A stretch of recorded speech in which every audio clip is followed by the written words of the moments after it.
جو ہمارے معاشرے میں جو چیز سب سے زیادہ فساد کا سبب بنی ہے اور جس نے ہمیں تباہی کے کنارے پہنچا دیا ہے، وہ حرام و حلال کی فکر کا ختم ہو جانا۔ افسوس ہے کہ ہر شخص اس فکر میں ہے کہ میں کسی طرح زیادہ سے زیادہ مال کما لوں، اور اس کی فکر نہیں ہے کہ وہ حلال طریقے سے حاصل ہو رہا ہے یا حرام طریقے سے ہو رہا ہے۔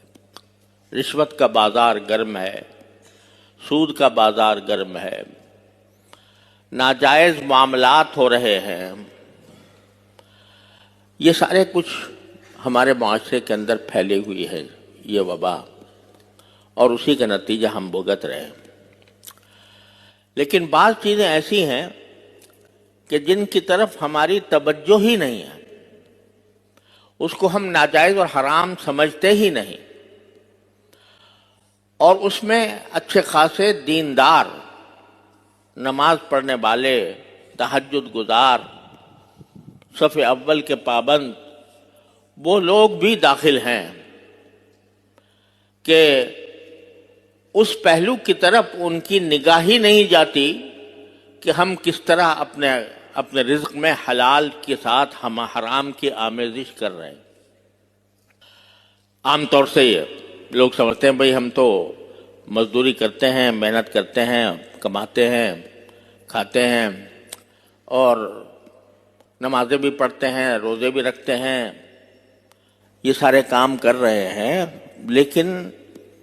ان کو پتہ نہیں ہے کہ خود ان کی زندگی میں بعض ایسی چیزیں شامل ہو گئی ہیں جس کی وجہ سے ان کا لقمہ حرام میں ملا ہوا ہے۔ اس کی ایک مثال میں یہ دیتا ہوں کہ شریعت نے میراث کے احکام قرآن کریم میں تفصیل کے ساتھ نازل فرمائے، اور یہ فرمایا کہ جب کسی کا انتقال ہو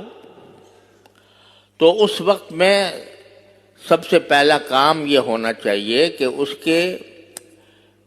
اس کا جو ترکہ ہے، جو کچھ اس نے میراث میں چھوڑا ہے،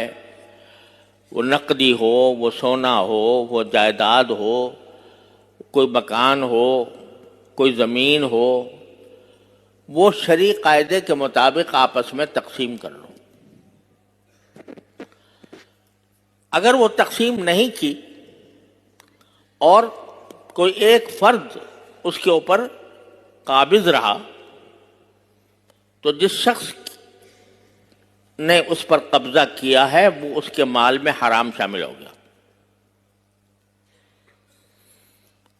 یہ مسئلہ ہوتا ہے، عام طور پر ایک بڑی زبردست غلط فہمی پھیلی ہوئی ہے کہ بھئی ابھی تو انتقال ہوا ہے،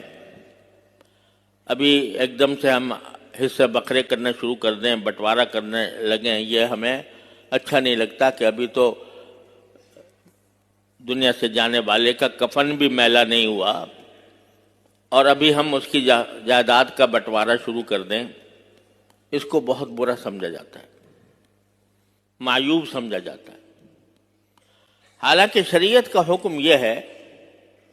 کہ جلد از جلد اس کی میراث کو تقسیم کرو،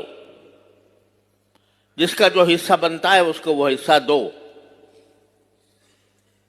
اب مرتے ہی، انتقال ہوتے ہی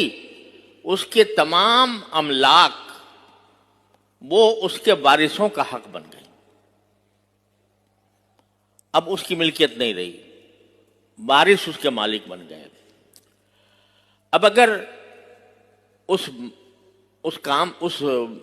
ترکے کو کوئی شخص